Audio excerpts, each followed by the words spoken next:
Now, we are going to talk about the purchasing life cycle.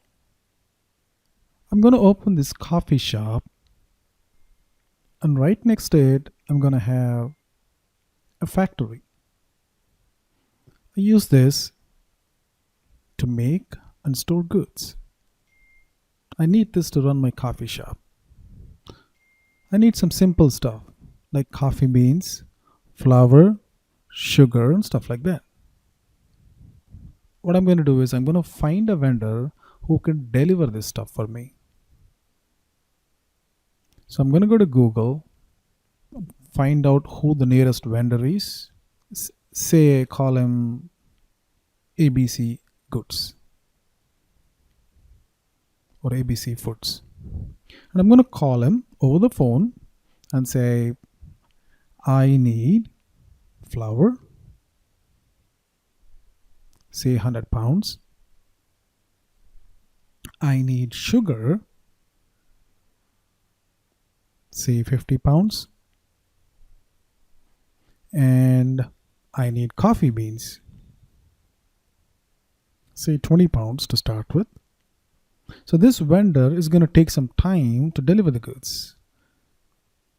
Say in 5 days, he's going to deliver the goods. He's going to deliver flour, sugar, and coffee beans in the respective quantities. And somebody in the stores is going to receive them.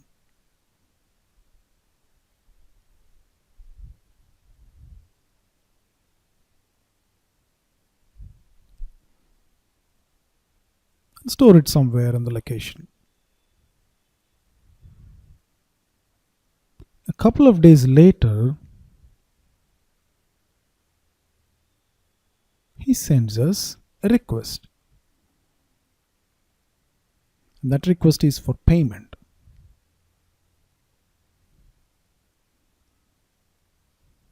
It's going to say, okay, bill number 23205, just some number. And it's going to say flour, 100 pounds. And say 1 pound costs $1. So that's $100. And sugar is 50 pounds.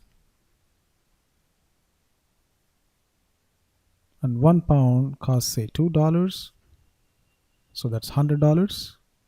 And coffee beans is 20 pounds, and each pound say costs $4. It's going to be 80. So this is at the rate of $1 per pound. This is at the rate of $2 per pound. And this is at the rate of $4 per pound. Right? And the total here is going to be 280. And say there's a tax of 10%, sales tax. That's going to be 28.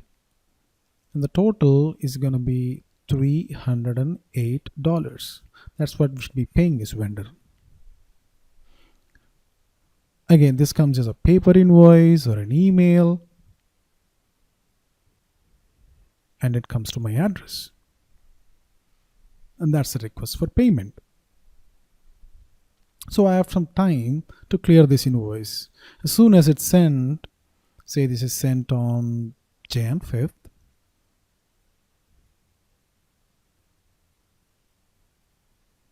This was sent on say January 1st.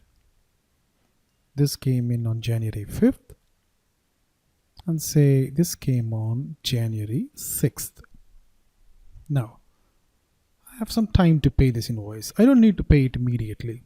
So I have some time. I take my time, and maybe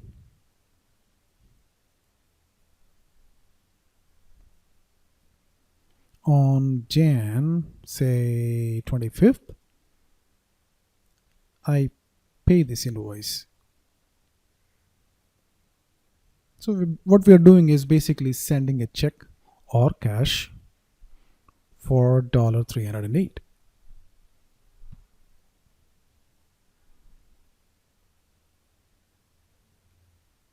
So let's see what's happening here. So there are 4 steps that happened here. First step is called, this step here is called purchase order. The second step is called goods receipt, because you are receiving the goods into the warehouse. The third step is called invoice receipt. You receive the goods and now you receive the invoice. The final step is payment. Step number 1, 2, 3, and 4. This is the basic life cycle of a purchase order. There is a purchase order that goes out to the vendor sends the goods, the vendor also sends the invoice, and we pay the vendor.